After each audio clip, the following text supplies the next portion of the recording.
PSC എക്സാമുകളിൽ സാധാരണയായി കണ്ടുവരുന്ന ഒരു ക്വസ്റ്റ്യനാണ് എൽസിഎമ്മുമായി ബന്ധപ്പെട്ടത്.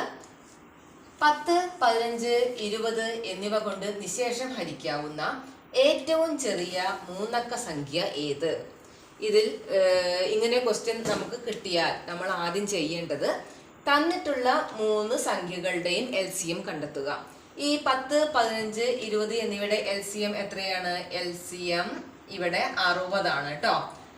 LCM 60 ആണെങ്കിൽ LCM 60 ആണ്. അപ്പൊ അത് രണ്ടക്ക സംഖ്യയല്ലേ, നമുക്ക് കിട്ടേണ്ടത് മൂന്നക്ക സംഖ്യയാണ്. അപ്പോൾ ഈ മൂന്നക്ക സംഖ്യ കിട്ടാൻ വേണ്ടി നമ്മൾ 60ന്റെ ഗുണിതങ്ങൾ കണ്ടെത്തിയാൽ മതി. 60ന്റെ ഗുണിതങ്ങൾ ഏതൊക്കെയാണ്?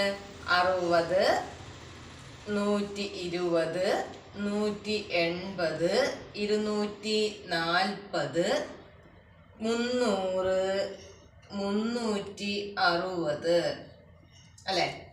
ഇതിൽ ഏറ്റവും ചെറിയ മൂന്നക്ക സംഖ്യ ഏതാണ്? 120.